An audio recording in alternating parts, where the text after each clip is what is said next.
Are you bored, lacking inspiration, or just running out of time when it comes to making sausages? Then look no further. Our friends over at Leonards Ingredients have you covered. With over 40 years of experience, trusted and loved by thousands of butchers nationwide. Not only do they have a massive range of off-the-shelf complete sausage and burger mixes, dry glazes and coating, they have 40 plus gluten-free flavors. But wait, there's more. You can also create your own bespoke blend with a wide range of custom sizes, from 200 grams up to 10 kilo bags, with guaranteed flavor in every make. Not only do Leonards save you time and money, but also space for your drive store. The development process is incredibly simple, and the minimum order quantity is just 30 kilos. Have a product that's unique to you. Call 01825 760 262. That's 01825 760 262. Or email info@leonards.co.uk to get the process started. Leonards Ingredients, family-run company with 4 decades of service and experience. Shop local, shop Leonards. The following program is rated TV MAL. It contains strong language and is intended only for mature audiences.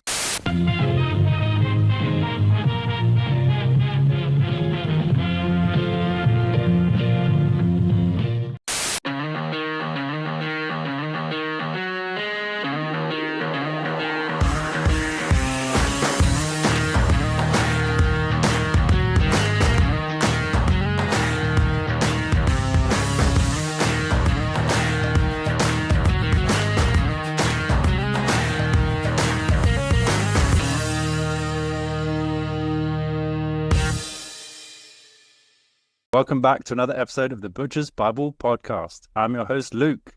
And I'm your guest host, Doug. We're just two blokes preaching the good word of the meat industry. One episode at a time. Nice. Thank you, Doug. Appreciate you being here again. Not a problem. I know Ant is currently busy away in Paris, dismantling the Olympic Stadium. So I'm happy to step in again. He's a construction worker now, so yeah, he's on call. So that's what it is. We are joined by a very special guest today. It is the one, the only, Paul Ives. Thanks, guys. Thanks for having me. There will be a cheer there as well. Will there? Yeah. I hope so. Yeah, there will be. Yeah, so don't worry. Like an episode of Friends. Yeah. Get the canned laughter on. That would be great. Yeah. How's things, man? I'm really good. Yeah, really good. Pleasure to be on. Thank you. See your two beautiful faces and have a good chat. Yeah. What's not to like. Yeah. 100%. Obviously, we know who you are. If you want to take this time to plug and promote everything, Paul Ives. Yeah, absolutely. Thank you. My name's Paul, as you said. Social media handle is Hampshire BBQ. It's not rocket science. I am based in Hampshire.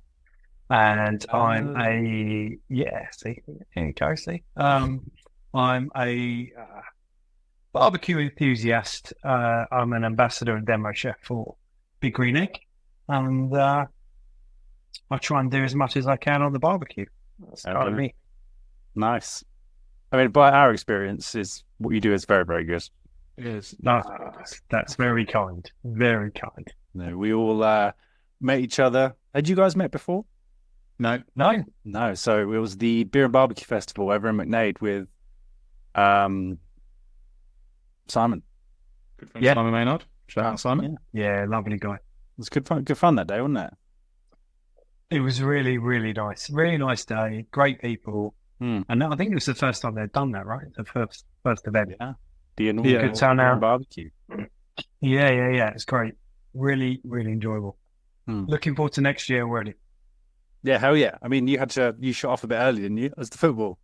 Well, yeah, that's a story. So I said I've got to go by whatever time it was because some friends were doing a big dinner. And I forget what England game it was. It was definitely not the final. I'm thinking maybe the quarterfinal. Yeah. Something like that, I think, yeah. So in my head, I thought, right, okay, if I leave by this time, knowing the roads relatively well, I should get there for maybe just after kickoff. Yeah. Yeah, I watched the entire game in my car at a standstill on the M25. It took me nearly 6 hours to get home. Yeah. Oh, my God. Oh, the joys of the M25. It's the pleasures. Yeah. But it was a good day other than that. It was. How did you feel it went with what did you cook again? I can't quite remember. So I did a low and slow lamb cleft to go, which is one of my favourite ways to cook lamb. I spent a lot of time in Greece as a kid, and sort of a good friend of mine's a very good cook, and I steal a lot of input and ideas from him. And to be brutally honest, I know he spent a lot of time in Greece and in the Med, and so we kind of fine-tuned the lamb cleft to go thing. So we did that on a low and slow, which I wasn't even around for to share. Hence my desire to go and watch football. I don't know why. I shouldn't have bothered. And then we did a demonstration cook, and we did some lamb skewers, some sort of spiced Moroccan lamb skewers with some flatbreads and sort of simple onion and coriander sumac sort of salad. But it was really nice, lovely crowd, lovely people. Really receptive, great questions, and it was a really nice vibe. I do a lot of these kind of events, and not saying that some are not a nice vibe, because that's probably not fair, but it was a really good vibe there. Everyone seemed to be really sort of up for it, and encouraged by what was the effort that had been put in, and what was happening on the day. It was the first one, so there was no real preconceptions of what it was going to be like. This is it. That kind of lent itself to the enthusiasm. We got Dougie on the mic. Yeah, exactly. That's true. Me spitting rhymes on the bike. Yeah, you did. That was good. That I think it was like the nice. It definitely felt like a bit of a more of a community feel, as it were, because we were all on stage at the same time, helping each other out, doing bits and pieces. And you put me in charge of the flatbreads at one point, which I was terrified I was going to ruin. But... but that's what it's all about, right? It's just, and I think you're right. It's we're all there. We're all on stage doing bits and bobs, and you were prepping or you were talking, and I was cooking, and that, I think that for me is what the barbecue community is all about. Is people just muck in, and it's just there's no that's not me, or I'm not prepared to help you. It's just everyone just mucks in and just has fun. It's all about just having a good time, getting people together, enjoying good food, and just having a laugh. Yeah, very much so. I had a great time. It was really sort of, I don't know. Apart from you weren't there for the rain, were you? No, I missed the rain. I was in the car. The rainstorm was.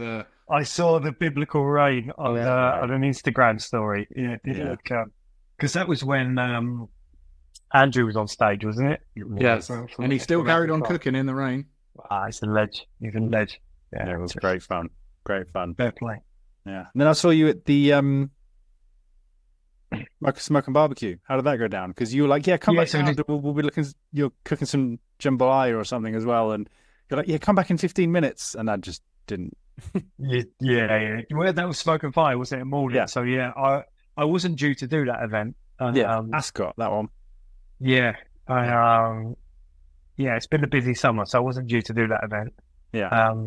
But if it was a last minute call for Big Green to come along and help. But that was cool. So if you've ever been to an event where Big Green Egg wheel out the sort of the converted taxi, obviously like we saw at Renegade, so you got two large eggs on the back. It's pretty cool. It always attracts a crowd. Yeah. We did a load that day, and one of which I did a big jambalaya in a cast iron pan, and sort of said to you, come back. Didn't see. So I was kind of trying to look out, but it was one of those things where as soon as you bring out free food, right, everyone just goes insane. Yeah. Exactly. And honestly, that was gone. Bearing in mind, it took me, I don't know, let's say an hour to cook, there or thereabouts. The whole pan was gone within 2 minutes. No way. Easily. Yeah. Maybe less. As like you said, though, you mentioned free food. That's it. Boom. It's just, honestly, it's like a bag of chips to some seagulls. It's insane. I know. There's no beer and barbecue as well. You left the Cleftico for Doug and I to share out, as well as the beef that you. What beef did you do on the Traeger, Doug? No, that was me. I did the beef. Yeah. Yeah. Yeah, I did force hammer, so bone in chin and short ribs. Yeah, and it was just constant, just like The Walking Dead. People just coming back, just like just a conveyor belt of people. It was good though. It was really, really good. Yeah. And it it's part of it. It's good that people are engaged, and obviously they'll want to eat because they're not paying for it. But it's good to showcase what you can do, because what it does do is spark questions. So, a couple of things that we did at Smoke and Fire, and then maybe at Renegade as well, is they'll come for the free food and they'll eat it and go, but then they'll come back and go, what on earth did you put on that? That was amazing, and that's just not me in particular. That's just all of us in this community. And I often get that response when we do sweet corn, because we'll quite often do sweet corn in a particular way. It's like more of a street corn kind of thing. And, people have got a very probably ingrained perception of what sweet corn tastes like on a barbecue. Yeah. But then you give them a sample of what you do at these kind of events and they go, whoa, that's just kind of blown my head off a little bit. What did you put on that sweet corn? And you tell them what you put on that sweet corn, and they go, no, I don't believe you. And then, honestly, this is what we did. And so it's got a sort of, it's a double-edged sword, right? You give us an example free food of what was on the sweet corn. Mayonnaise. Oh, right. Literally cooked it in the mayonnaise. No, so take a corn on the cob, just a thin layer of butter, salt and pepper. So just season it. Cook it indirectly or slowly for a while to soften it and get the sort of corn to sort of soften up. Then take it directly to give it some char, give it some colour.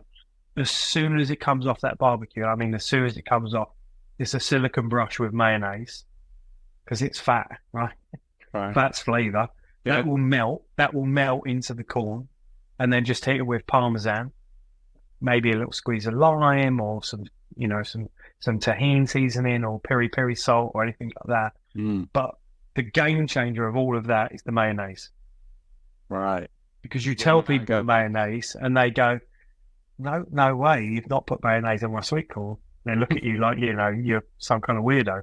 But it is. And if you go anywhere, sort of West Coast, US, LA, when they're doing street corn and things like that, it's mayonnaise. So good. Yeah, and it is. Yeah. Could you incorporate a rush on sweet corn tomorrow night? Corn on the yeah. Could you incorporate that into sausage, Doug? Do you think sweet corn? Like that flavor profile of the sweet corn and the mayo and like the peri-peri, let's say, and some cheese. I definitely think you could. I'm guessing you need the heat really for the street corn, though, don't you? Yeah, the heat, obviously, as soon as that mayo hits the corn, it literally just, that's why you've got to do it quickly, because otherwise it becomes sort of claggy and horrible. Yeah. You've got to do it quickly, it just melts. And then the Parmesan straight away as well, and that kind of melts into it, and it's obviously the saltiness of the cheese. Right. The fattiness of the mayo. And look, none of this is healthy, right? But who cares? It tastes good. Exactly. And then a little bit of acidity with a lime to cut through, and then if you put some sort of seasoned salt on there. Yeah. Great. It's the way forward.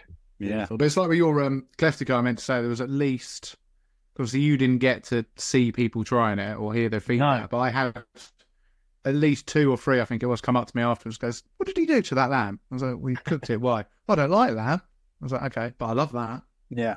Yeah, and that's nice to hear. Like, as I say, that's just kind of,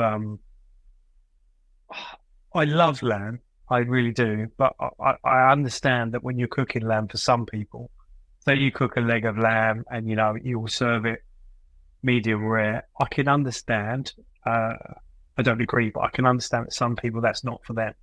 Whereas if you cook lamb, like a lamb shoulder or, a lamb leg that maybe has been deboned, which we did for that Kleftico, and you cook it really slowly over a long period of time with a lot of herbs and whatever, it just changes. It just changes that profile. And Kleftico, for me, is like the easiest dish. Yeah.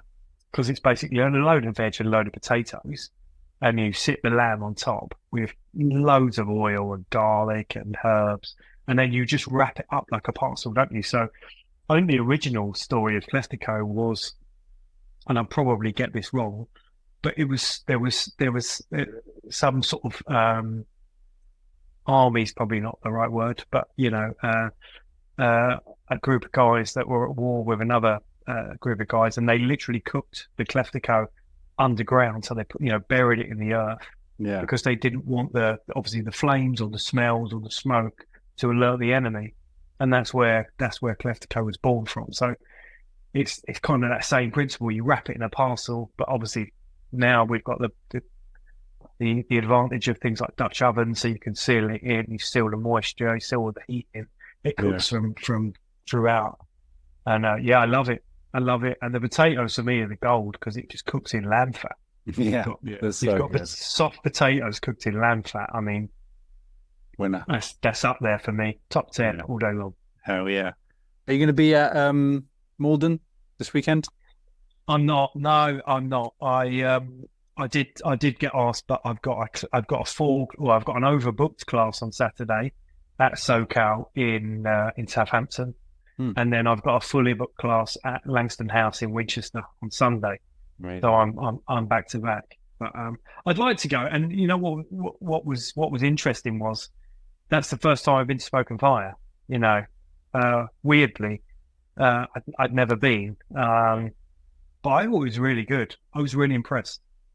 Yeah, I didn't really go in with any preconception, which I think is always a good way to approach events. I think not to sort of judge it before you go, and so I kind of went in blind, having given the instruction you've got trying out some free food for the day on the back of the taxi. Yeah, and but I loved it. I mean, obviously yourself and lots of people there that I knew. Yeah. And it's almost like just to get together, and everyone seemed sort of buzzing and that. But really good. Brilliant. Cool, man. Bigger than I thought as well. Yeah. Well, I want to get onto the classes and stuff, but Doug and I were talking before, and we were wondering how you got into the barbecue scene. What was it that really put you on this path? Yeah, it's a good one. A lot of it's luck, if I'm honest. A lot of it's just randomness and luck. And I've been into barbecue for many, many years, and I guess probably 10 years ago started to take it a bit more seriously. Always had this desire of, I'm sure we can do better than that is, the British example of barbecue. I'm sure we can do better than these burnt sausages and dried chicken breasts and burgers. And so I've always, in anything in life, I've always tried to sort of just be self-taught. I'll just do research or read books. YouTube's like the greatest thing on earth in my mind. You can just find anything out. And so I guess 10 years ago started to get more serious. Bought myself a couple of smokers and learned from there, and then just started to sort of reach out to different people, and then through social media and the internet, you just make connections with different people. And I think, one of the earliest people that I sort of started to follow was Marcus Borden down at Country Wood Smoke, who was kind of, certainly in this country, at the forefront of changing barbecue in the UK. But then, people in the US, that have been around for donkey's years, Malcolm Reed and, all these kind of people. But as much as I love sort of trying to replicate what people were doing, I always want to try and bring my food or the food that I enjoy to barbecue. Don't get me wrong, I love American barbecue, and I'm going back to the US later this year. Nice. But I couldn't. That's not. I couldn't eat that every day. That couldn't be the barbecue that I do every week. I would get bored of it. I mean, the American which is why, American style. Sort of. It's great, but I love the fact that I love people that are trying to bring different cuisines and different styles to barbecue, like Greek food or Spanish food or whatever it may be. And how do we interpret that into the barbecue world rather than just churning out ribs and and whatever and smash burgers every week? And otherwise, I feel like we're just going back to what we did typically as Brits, and just doing the same thing over and over becomes repetitive, and it's not challenging. So yeah, coming all the way back round, I guess I tried to push myself, and I became sort of good friends with Charles down at SoCal, who's quite sort of well known in the sort of barbecue community in the UK. Yeah. He sort of supported me quite early on in terms of kit and being able to use different kit and stuff, and then he built sort of an outdoor cooking space, ways to go and do sort of demonstrations, early demonstrations of how to just basic things like direct and indirect cooking. That was real basic now when you look at it, but actually, if I'd have gone to my dad and said, right, well, you've got a kettle barbecue, and we'll build the fire in such a way so we've got a direct and an indirect zone, he'd have looked at me like I was talking, a different language. Yeah. And so simple things like that, and it just built from there. And then, I was never hugely social media driven. It's very much pros and cons for me.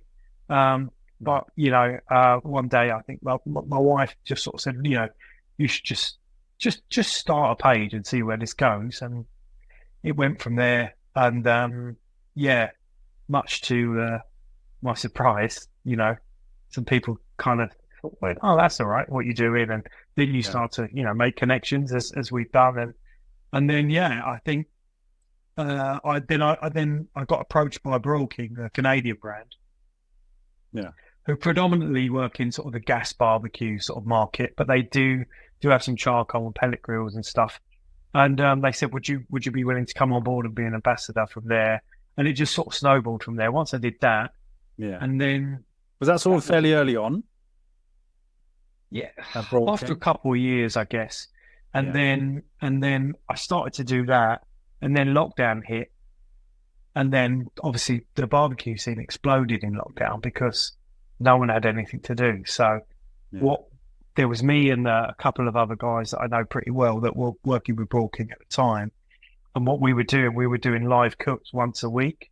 So people were tuning in from home, and we were just, saying, right, okay, we're going to cook this. And we were trying to make it really sort of really easy, but also a bit more interesting, and just to give people something at home to sort of think about.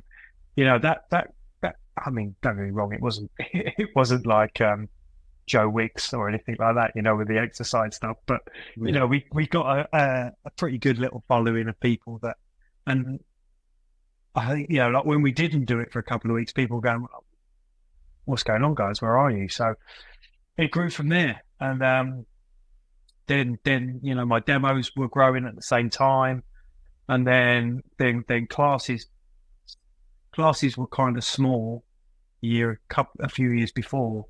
But then after that, it sort of just escalated. So, when we were doing classes and there were half a dozen people on there, after lockdown, you're doing classes and there were 20 people there. Yeah. And the rest is history, as they say. Very cool. It's just like the real organic sort of build.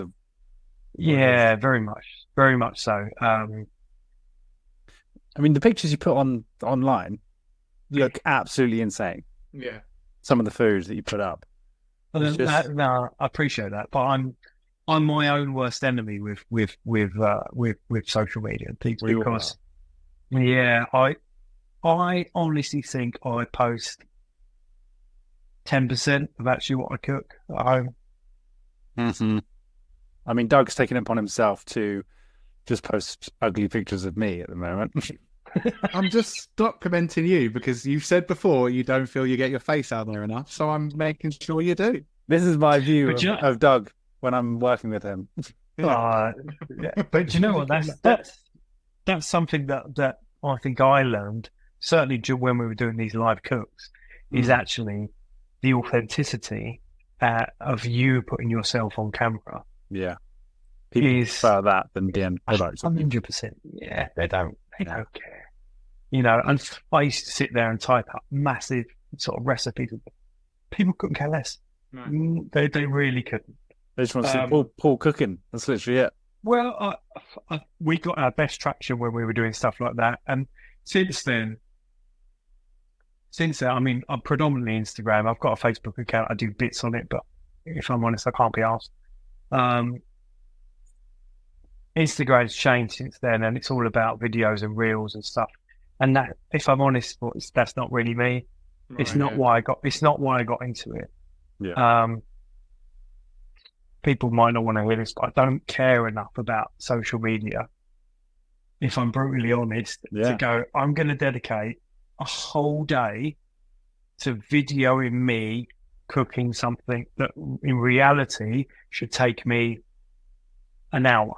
Yeah. But because I'm having to video it, it's going to take me 5 or 6 hours. I'm not asked. You get in the payoff, but is not. Yeah, and I do it for... Obviously now, and like we've alluded to, I work with Big Red Egg now, and I'll do a number of reels for them throughout the year, and that's part of our, partnership.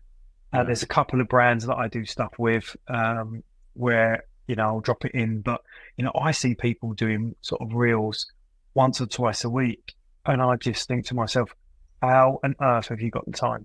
Yeah. I mean, it blows my mind. My photo album on my phone is full of half-started ideas of, that'll make a good reel when I'm cooking, and you do the first couple and then you get into cooking and then you completely forget. Yeah. It's the admin that goes with it. I'd rather just cook and enjoy cooking and have people eat the food. Yeah, exactly. And that I'm the same. I enjoy cooking. I enjoy serving that food to someone and getting their response, positive or negative, hopefully positive. And Instagram for me was just almost like a photo documentary of what I'm cooking. And it's almost like it was almost like my own portfolio, my own recipe book. And I'm trying to get my son interested. He's kicking and screaming, sort of, sometimes coming to it. And hopefully one day he'll take enough interest where I can say, look, this is everything I've done, and I've got notes on and everything, and you can choose to take it or not. And the whole video thing of me, we've all seen these videos a million times, right? The was it ASMR stuff? Everyone's chopping. Yeah. I couldn't care less how you've chopped an onion, honestly. Bore off. So I'm just not. But I'm too old for it. I think I'm too old for that, boys. Yeah. No, you use it as a platform and just as a networking thing. Some people use it just as a content creation sort of whatever. Some people use it as almost like a diary. Such a wide range of content creators. I think staying within the food industry, you got to do what works for you, and you don't. Agreed. You've got to make it personal. And if doing a reel a day works for you, then good for you. Crack on. Doesn't work for me. I've got a busy life and stuff to do and whatever.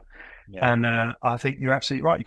You got to just use it. And I think what you have to do with social media, and I realised this. I think probably learned this the hard way, but I've seen people learn it like really the hard way. Is you've got to try and detach yourself from like the responses and things, because I've seen people put a lot of effort and a lot of graft into things that doesn't achieve what they want it to achieve. Right. And it really knocks them. And you just can't think like that, because it will destroy you. It really will. If you care too much, I think it can sort of eat you from the inside out. And you've just got to listen. It is what it is. If you're happy with what you've done and you've put it on there, then that's all that matters. And if you served the food to your family or friends and they all enjoyed it, or you had a good time eating it or whatever, then the rest is irrelevant, I think. I mean, it's definitely the more personal and authentic, like yourself, accounts that gain the traction and gain, people being interested. But there is, certainly I've noticed recently, there's definitely a rise in old AI creeping into the... Do you think so? There's definitely been a few, that I've seen that someone's finished food, but AI is not 100% yet, is it? So there's always some weird. I'm gaps and- super interested in this because my day job is a software company. I won't name them for but Right. our I'm software with is Microsoft. yeah. No, it works. No, it's kind of AI based, but we've been around for ages. But AI is big in our discussions. A good friend of mine is like super nerdy in the whole AI scene, and he said, he's been sort of sending me pictures and videos of stuff that he's just generated from AI platforms. It's kind of blown my mind a little bit, and I sort of said, I wonder where you could take this within like barbecue and the food industry and stuff like that. Yeah. Literally 5 minutes later, he sent me back an image of a picture he's ripped off of my Instagram. Of like the plate of food sort of spinning and sort of herbs just dropping out of the sky and flames and stuff. And to be fair, he had 5 minutes and it looked amazing. So Yeah. it does. The fact that you said that, Doug, is like, what are people doing? I think It's mad. it's an interesting space, isn't it? yeah. I mean, our editor, he uses AI in his day job, and he does a lot of video content, digital video content, as well as like wedding photography, doing editing for us for the podcast, as well as so many other different multimedia things. And he is a whiz on AI, and I can request a picture of something, whether it's photorealistic or sort of straight up like computer generated. Well, like a Burger King, you mean? Like exactly. I asked him for a Burger King, and he sent us back. He did it. Pictures of He did it, yeah. this photorealistic burger. Wow. with It's the mental. towels. Yeah. Well, my pal He loves said, it. yeah, my pal sent me this video, and it was like drone footage somewhere in Sicily. And it looked like he'd been there, sent his drone up and gone through. He said, I've never been to Sicily in my life. All right. But I said, we can go on holiday and you've never left your desk. It was like insane. Yeah. Yeah. Putting on a headset and you're away. Yeah. So I kind of hope it doesn't creep into the space that we're in with food and barbecue and things, because But how could it benefit? Come on, you got the Kamados now. They've got the digital. It's all digital now, even if it's open fire. yeah. You've got those, so you could say it's not artificial intelligence, but that is digital is creeping into the analog flame cooking world. Yeah. But how could you see it benefiting you? It's a tricky one. I'm not sure how. I don't know. I'm not sure how I could see AI benefiting people's actual content. I think going back to what we said before, I think whenever I've done anything and you come across as genuine as possible and personable, certainly I hope that retains itself. Yeah. Whilst I'm young enough to care in my lifetime, and I work a lot of our software in my day job is sales related, Right. and we talk about bots, talk about AI and things, but actually in sales, people want to buy from people. Largely, there are people that are more digital savvy that don't care and they'll just chat to a bot, blah blah blah blah blah. But largely, people want to buy from people, and I think if you look at social media, you're buying into someone's content to a certain degree, aren't you? You're saying, okay, I know that Doug's or Luke's cooked this food, or Paul's cooked this food, or whatever it is. I buy into them as a person, as a brand, or as in terms of what they do. Yeah. It's a bottle of wine. No. It's a cider. Little asphalt. That's Okay. me. Just knocking back the Pinot, right? No, I was going to say, all bets are off. I'll go grab one. So yeah, I think. I don't know. I honestly don't know. In the barbecue or food world, where it will go. I think I spoke to people before about sort of certain apps and using sort of AI and machine learning to say, right, okay, if you could take a picture of like ingredients that you had in your fridge or your larder cupboard and things like that, and because you genuinely didn't know what to cook, and it would analyze those ingredients and come back and say you can cook A, B, or C meal. I think there's great value in that. In terms of giving people ideas rather than reaching for Deliveroo or whatever it is. Yeah, definitely. But from a content point of view, I'm on the fence big time. Come on, Paul, you might have just hit on your $1 million idea there. Yeah, it's been done, buddy. We can edit that bit out so no one can hear it. Yeah. There's versions of it out there, I'm afraid. Otherwise, We'll see. No, it's good, man. Yeah. Sweet. Let's go on to your classes that you do at, what was it? Leighton House. Yeah. So, Leighton House is, if you've never been, first of all, it's amazing. Yeah. It's a country house, just on the outskirts of Winchester. Recently started there this year. They've got an amazing kitchen garden, which is, something you'd see off like a Marcus Waring kind of TV show. It's, if not more. They've got a huge sort of safari tent out there. There's probably a dozen different stations with large big green eggs, mini max big green eggs on each station, and it's just a really classy setup, if I'm honest. So I feel very lucky to be there.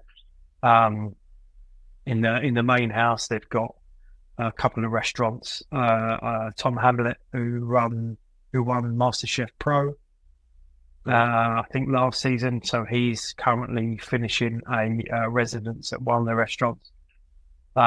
It's not, this place is the real deal. Fake it till you make it. I'm enjoying it there, really. How many courses do you normally typically do there then? So this year I've got, I think, 7 in the diary, but I only started June, so it's pretty much 1-ish a month. Right. So there's a couple of typical barbecue ones. There again on Sunday. I think another sort of typical barbecue one in September, and then October we'll switch to comfort food and that kind of style on the barbecue. So think of chilies, stews, that sort of heartwarming comfort food, and then we'll switch into November, and it will be all guns a blazing for Thanksgiving and Christmas. So it'll be turkey and different roasts and things. So it's gone really, really well. I think I'll probably double the classes that I'm doing there next year. And I've done classes at SoCal for years as well, down in Southampton. So I'm there on Saturday, and I think we've got one more at SoCal this year, and then next year will be again pretty full diaries. When you add the classes up, and then you've got your demos and sort of festival type gigs, it's actually, I sit down and think, it's not too bad, and then as you do, you sit down with the wife and go, these are all my dates for the year. Yeah. And she'll say, okay, well, when are we going on holiday then? Because I can't see a lot of room. So it adds up. But the classes I love. The classes are my passion, if I'm honest. It's that personable thing, isn't it? Yeah, absolutely. It's buying from people. It's especially, I'm a big believer in the products that I represent, the brand I represent, and I think spending time with people it's not one-to-one, but it's a relatively intimate sort of scenario is a great way to learn. That's how I learn. I was never particularly academic. I couldn't, just pick up a book, read a book and go, I've got it. I needed to do it practically and to be instructed, in a practical way. And so that's how I've always run the classes is, let's cook this together. I'll do it. We'll do it at the same time. We'll have a laugh, we'll have questions, we'll just have a generally quite relaxed, enjoyable day. Yeah, nice. And I touch wood. I've never had a bad class. It's always just great fun. Not until Doug and I come down and we're like, what do we do next? I've done some randoms as well. I've done a few stag do's and things where, by 11:10, everyone's had at least sort of 4 or 5 pints. Well, they're always a challenge. But and you're manning like 12 barbecues or something. Yeah, it's insane. Yeah, it's insane. So, I'm trying to make sure they're getting fed, or at least trying to attempt to cook. Yeah. And then, normally you've got barbecues everywhere and controlling temperature, and they're too busy doing shots. So they're the interesting ones. Good fun. What did you do for Christmas? You say turkey, but what else would you do? Yeah. Is it like full Christmas? Full Christmas dinner, absolutely, yeah. So we'll normally start with smoked salmon. So you smoke salmon, quite simple, but we'll do a smoked salmon sort of start, sort of breakfast. But then absolutely, your full Christmas dinner. And I think, for me, certainly when people coming along, you start to have the conversations. Is when you sort of when you start to get them to realise that actually, if we take the turkey or whatever it is you're cooking, whether it be beef or lamb, out of the oven in the kitchen and outside, you've suddenly got all this space in your oven indoors, which is, I don't know about you, my house is not huge, but that's the biggest challenge if you're cooking indoors, is you've got an oven, or maybe ovens if you're lucky. But if you're hosting, you've got so much to do. So if you take the largest portion of that cook outside and you've got the confidence to deliver that, then suddenly your life's a lot easier. But we do the full Christmas dinner outside, veg, potatoes, all the trimmings, turkey. My favorite is a rib roast, which I'm doing Saturday actually at SoCal. We're gearing up. We're getting there. We're gearing up for Christmas. But I just love a rib roast. I think you can keep your turkey. Yeah, that's definitely 5 years ago. How I kind of discovered barbecuing was it was our first Christmas hosting. Where the hell am I going to cook the turkey breast and everything else? So I put it on the barbecue. Yeah. And then I had an excuse to disappear out outside every 10 minutes. Well, this is me out because I've got to check the barbecue. Sorry. Yeah. If the kids are asking you to do stuff, or God forbid the in-laws around, you could. I've got to go outside. Sorry. It's a bit of fresh air. Yeah. Got to keep an eye on this turkey. No one wants dry turkey. I need to pretend to watch it. Yeah, very much so. That's cool, man. So big green egg. Mm-hmm. So you mentioned them a lot. How did that come to fruition? Is it very much similar to the broil one? Yeah. To a degree, I think once I got the taste of, once I started to work with brands, I always wanted to be, and coming back to this personable stuff, I always wanted to be sort of genuine. That sound right? But I only ever wanted to promote stuff that I believed in myself. Right. Yeah. And so I've tried to look. I think I've tried to do that with everything that I've promoted, or any organisation that I've worked with. Admittedly, I probably got that wrong once, but it was like a really small piece of work for a couple of weeks. I won't name them. It's just everyone makes a mistake. But you can. I think no. But it was nothing major. It's just put them out on blast. Yeah. Hello. But I think looking around at what I wanted to do, what's your next steps and stuff. And Big Green Egg were, for me, always up there. They're always a lot of people see it as the pinnacle of sort of ceramic barbecue type style. Yeah, and there are alternatives, and I get that, and I understand it. But I think it was always that was what I was aiming for. Hmm. And so, yeah, it was one of those things where because I'm based down on the south coast, just outside of Fareham, and like I said, I know Charles really well at SoCal. I've worked with the team there for years and years, and then I was I was one of the initial people that were sort of involved in this conversation of Sizzlefest and how Sizzlefest would sort of, evolve into this sort of community festival. So, it was an idea that a few of us had in a pub one night, and Charles was there. It was like, well, okay, what can we do? Blah, blah, blah, blah, blah. And then fast forward, and I think it was year 2, and Big Green Egg were one of the supporters. And they just said, look, we've seen some of the stuff you're doing.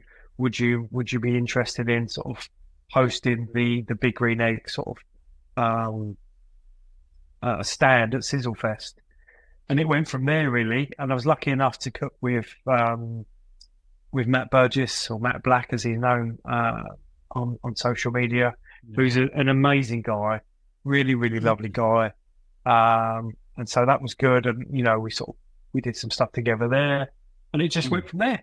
And it's just, as I say, a lot of it's luck.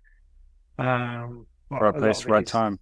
Yeah, right place, right time. But I've always sort of grafted as well. To say, right, okay, when you get this chance, take it.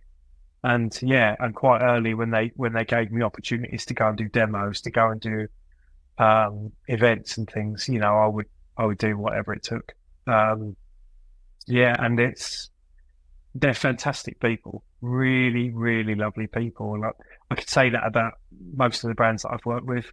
Royal King were the same in this country, but Big Green Egg, I do a lot of work with Petromax, the German cast iron company as well. Really, really lovely people, great products, and it doesn't feel like work. And I think that's probably why I enjoy it. Certainly, when the guys from Big Green Egg, it's just, listen, we'll figure this stuff out, right? We'll put a taxi in a field, and we'll put some big rigs in. We'll get some food, and we'll knock up a recipe, and we do some planning. It's not completely, off the cuff, but it's just a laugh. It's just, it's good fun. And it's the same with Smoke and Fire. We had the taxi there. There was a little gazebo and things, and we had a little kitchen, sort of makeshift kitchen out the back. We had such a good giggle, and it's it's nice, you're getting paid for it, but actually it doesn't really feel like you're working. Yeah. Nice one. And that's probably why I enjoy it so much. Yeah. That's cool, man. Living the dream, living a lot of people's sort of the barbecue dream. Yeah, that's great. Yeah, I think so. I sort of look around at people doing, because barbecue schools is the new thing, isn't it? Everyone wants a barbecue school. I've seen a couple of people doing that. Yeah, there's some big-ish sort of, names and people doing that. But I get that's a dream for some people. Is it a lot of prep work, would you say? Like going into a weekend or going into your demos, does it differ from a festival demonstration? Or it differs massively, mate. It's a really good question. Yeah. So, like Saturday at SoCal, there's a fair bit of prep there. Right. So like I'm off day job. I'm off tomorrow. I'll probably spend all of tomorrow sourcing ingredients and prepping. And that's just because of at the end of the day, they are a barbecue shop with an outdoor bar and kitchen, and then like a little, overhead shelter. So I need to do most of that work. Yeah. Whereas, and that's fine. Or Sunday, at Langston House, they've got a catering school, a restaurant, and so whenever I do a class there, they'll give you a sous chef. They do all of the prep. Nice. Every single course comes out for all the attendees, that all the ingredients. So all I've got to do is stand there and basically say, this is what we're going to do. We're going to chop this, we're going to do this, and so every setup's different. But, I've done events. We did an event last year for St. Pierre, the brioche people. Yeah. So we did an event for them last year in the Yorkshire sort of Dales, and we were in the middle of a field, and we had like 200 people turning up. No running water, no sanitation, no barbecue. So we had to turn up in vans and literally build everything. So That's the preps, yeah, it is, yeah, but it's a whole different headache. So the preps very much dependent on the venue, I think, and what you're expected to deliver.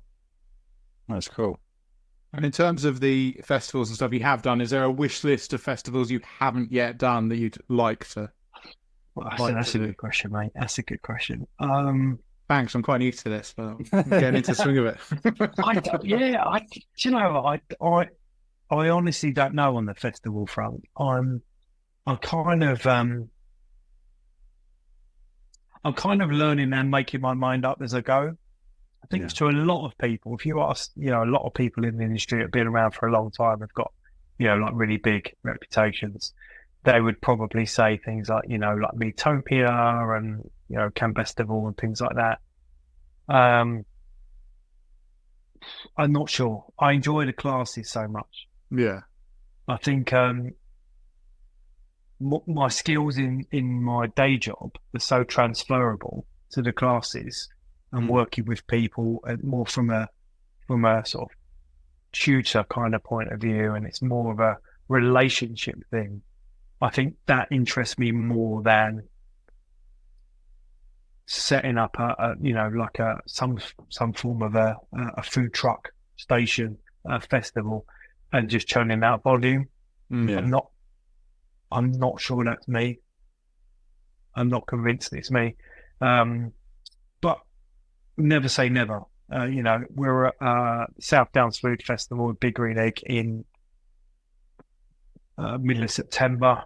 It's a brand new festival in Stansted Park. Cool.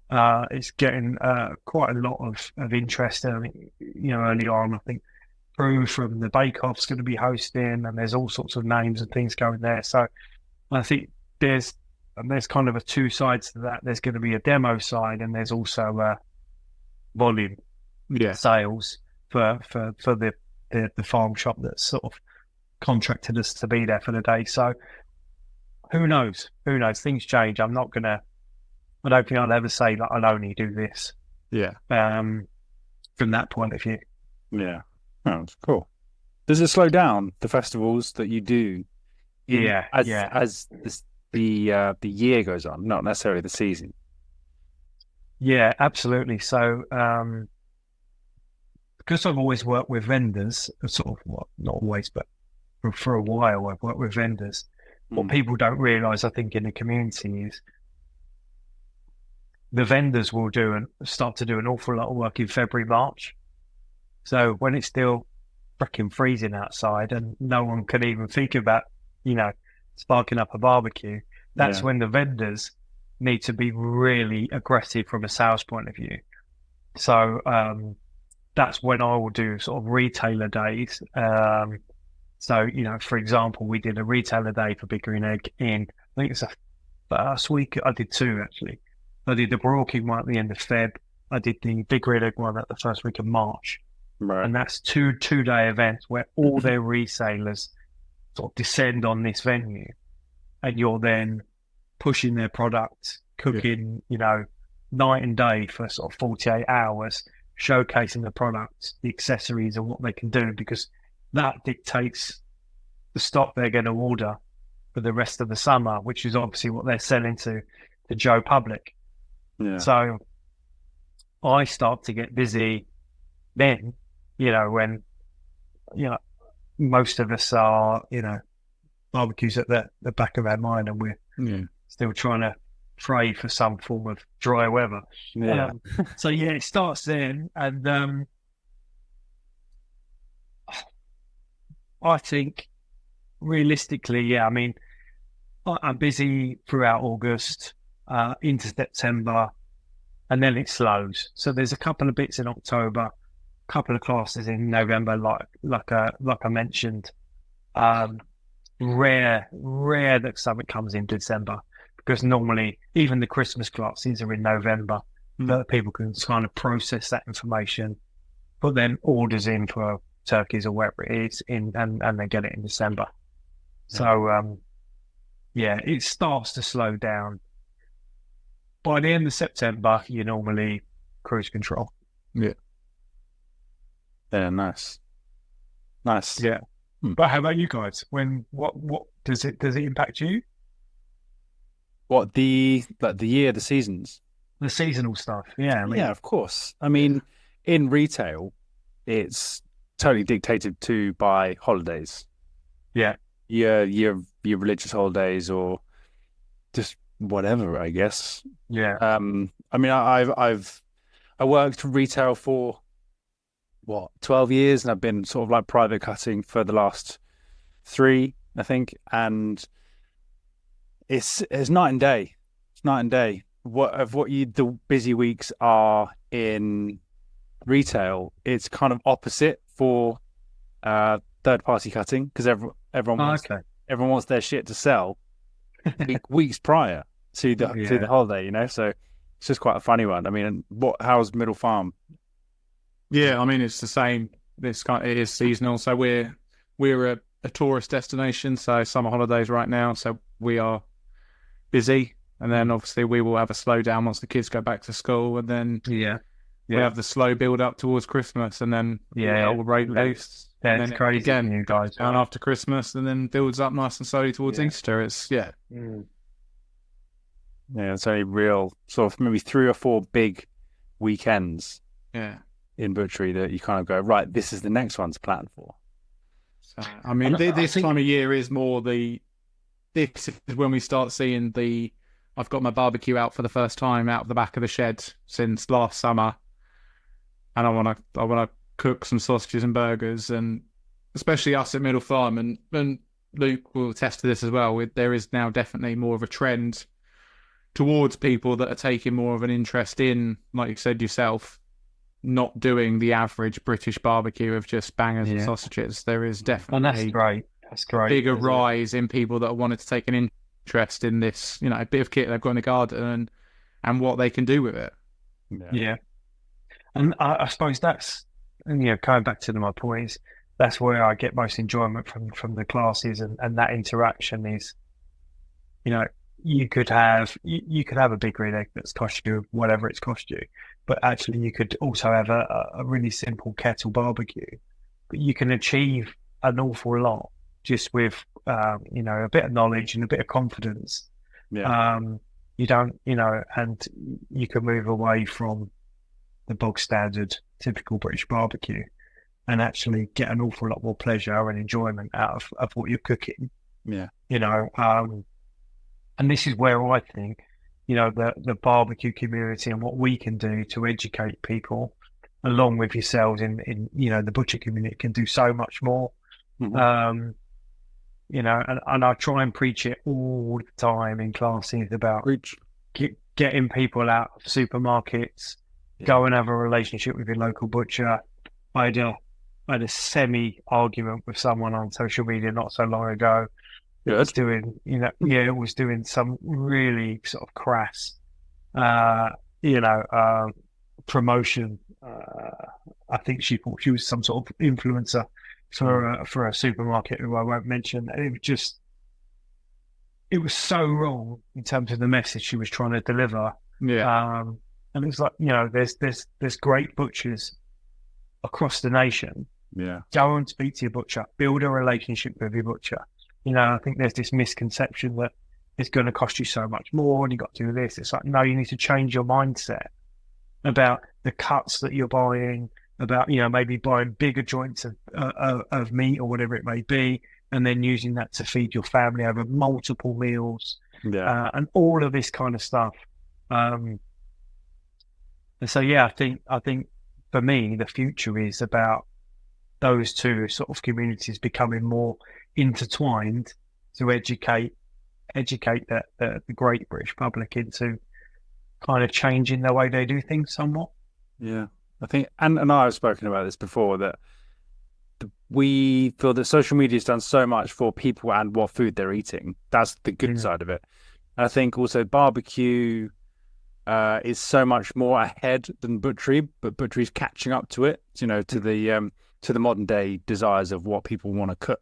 You go into any sort of craft butchers now, middle farm included, you've got such an array of different cuts, different types of beef, different types of, different breeds of so many different animals that there's no excuse, as you say, to be going to your shit supermarket down the road. Yeah.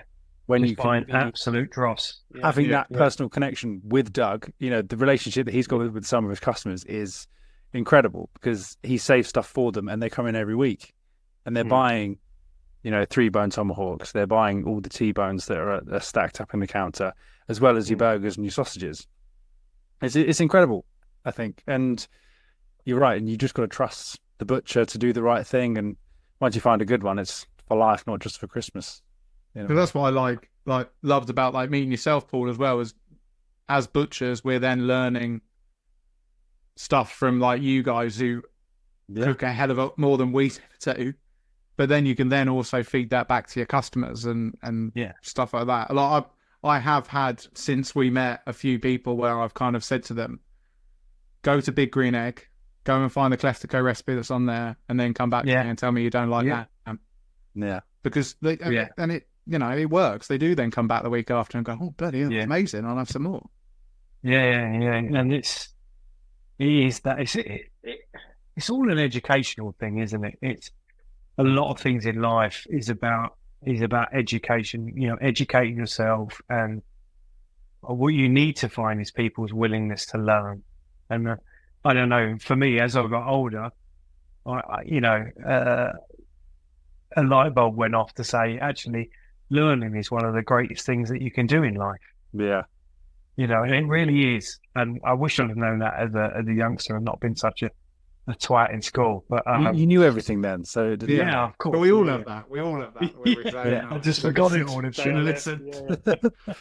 So true. And it's that the educating yourself, and it's, for me, that's the greatest sense of satisfaction in what I'm doing is when you do the classes, or you're talking about going to a good butcher's, building relationships up, and getting experimenting with different cuts, and this is how you cook it, and this is the end product, and like the lamb or whatever it may be, or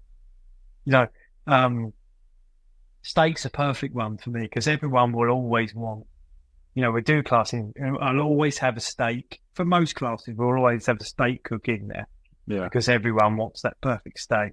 But then when you take people away from the stereotypical cuts of steak, so you go, okay, right, we've got a hanger steak here, or we've got this and we've got that, and people look at you, with sort of a weird kind of, look, and then, you will cook it, we'll go through the process and they eat it, and you can just see that it's blown their mind. Yeah, it's not just sirloin, fillet and ribeye. No, yeah, exactly. And it's that thing. I get so much pleasure from that.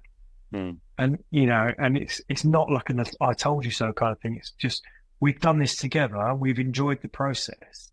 Yeah. We've eaten this food together, and you can see that person's gone, that they're going to go straight to their butchers.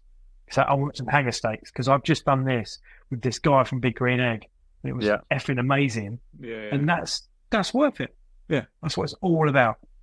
100%. That's brilliant. Yeah. What is your favourite steak, if you don't mind me asking? Hangers up there for me. I do love a hanger steak. I'd be lying if I didn't say I like a ribeye, because I do like the fatty cut as well. Yeah. But either a ribeye or a hanger. Nice. And do you want to give a shout out to your butchers as well? Oh, I can do, yeah. So my local butcher is Meon Valley Butchers in Wickham. Mm-hmm. So I see them pretty much weekly. I've been in there today. Do they have an Instagram? And I think they are on Instagram. And then just through the nature of courses and classes and things as well, I do use Direct Meats over in Essex. for certain events. Who else? HG Waters, that everyone will know. Renegade, yeah. Yeah. And TNG, do you ever use those? TNG, no. They're over Ascot Way. No. No, close to where the Smoke and Fire was. They're a pretty good wholesaler. They specialise in dry aged beef, whole carcass sort of thing. Do they? Well, now I need to have a look, don't I? Again, but yeah, I mean, yeah. I've got a pretty good sort of little circle of people that I use, and not Johnson's. Well, the other person I will shout out to actually is Johnson's fishery in Hillsey in Portsmouth.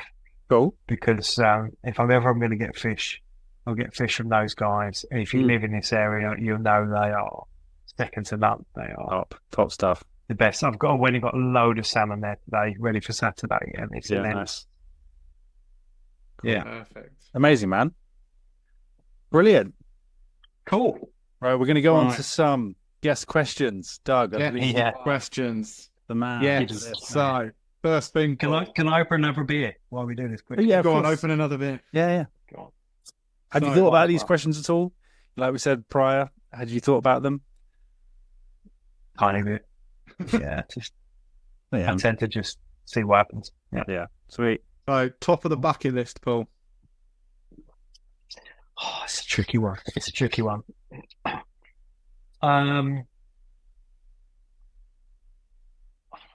It is probably, I love to travel. I've travelled quite a lot in my life. Nice. And my daughter and I have this sort of jokey thing that we're just going to go on holiday together.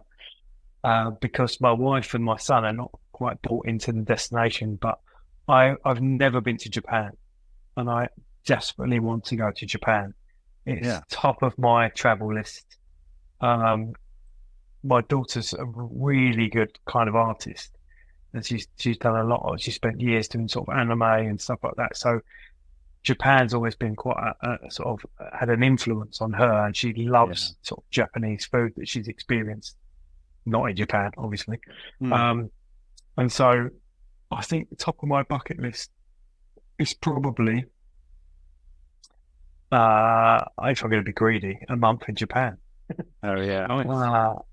And just the travel in Japan, I think that would be just freaking awesome. You'll come back with yakitori grills in your suitcase. Yeah, absolutely. I'll just get a container and just ship it all over. But I mean, there's a million things that I'd say in a bucket list, but that would be really high up there, other than the usual helpful blah, blah, blah, blah. Yeah, amazing. Yeah. Cool. Right. 3 people to invite to dinner, dead or alive. I'm going to be controversial.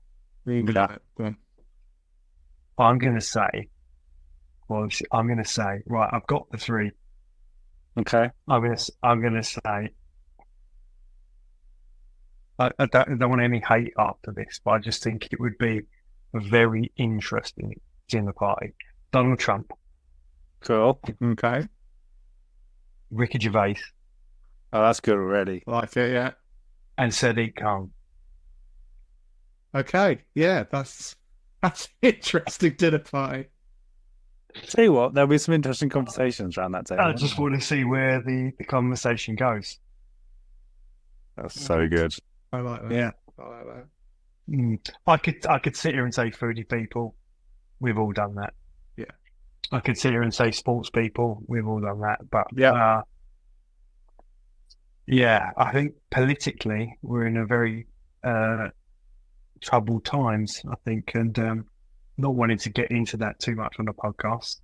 But I would love to sit back and see those 3 personalities have a conversation. Ricky, just because I think he's a comedic genius. Yeah. We'd just be tearing them new ones. Who would just, absolutely. Who would just rip the pair of them to pieces. And Trump and Khan, I grew up in London, and surrounding areas.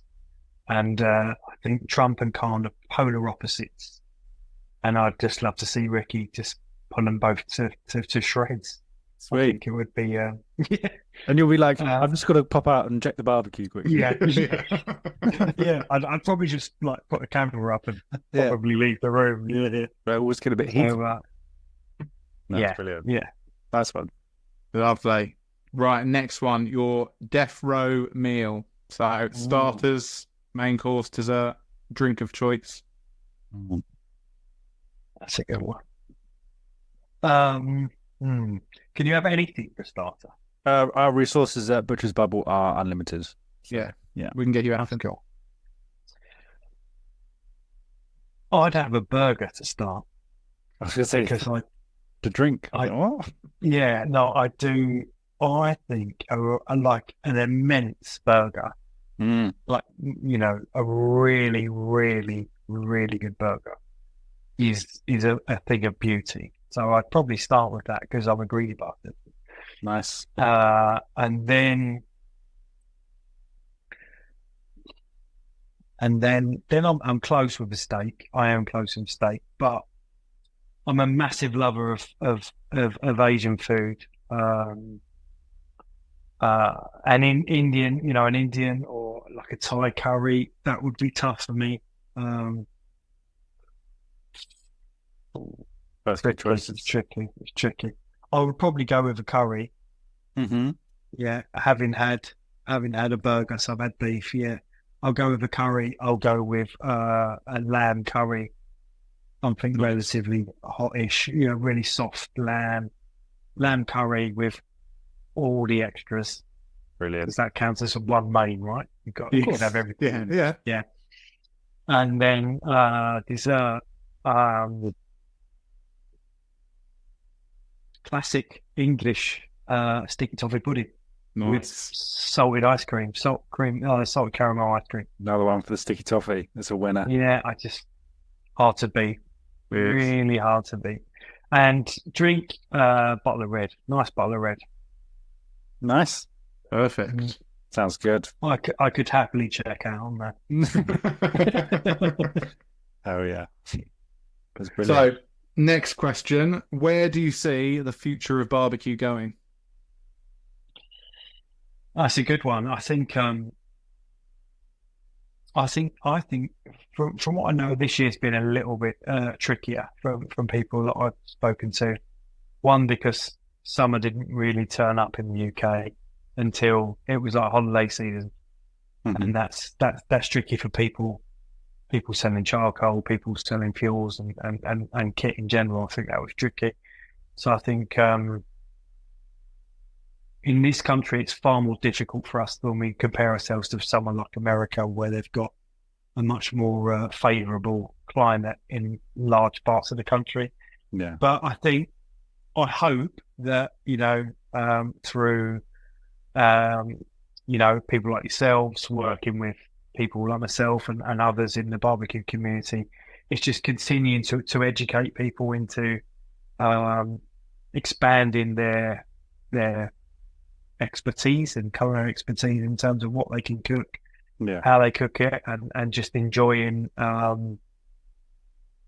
trying new things on barbecue. I think what's really positive is the growing number of classes that you see up and down the country, events, exhibitions, and that kind of stuff. So yeah, I just hope that we continue this momentum. I think lockdown was a slightly misleading spike.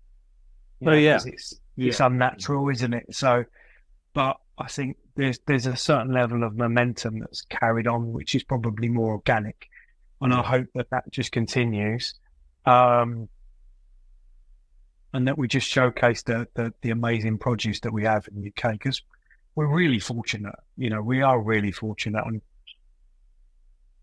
you know, I'm a sucker for watching documentaries and things like on other countries. And when you look at like poultry farming, things like that in the US, I mean, freaking hell, it's shocking.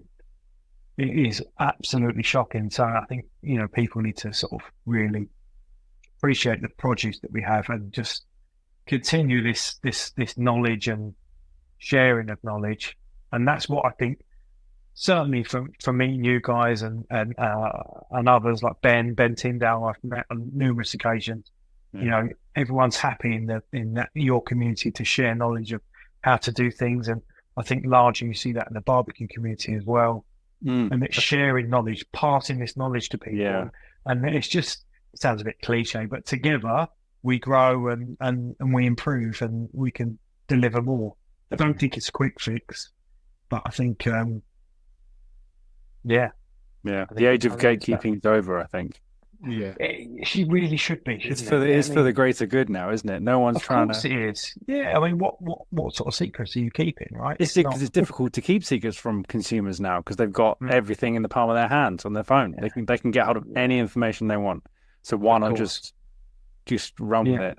Yeah, that's great. And it's like you know, I've been to restaurants in Texas and things, and you'll say, "Oh, what did you do with this? What did you do with that?" And they'll openly tell you Yeah.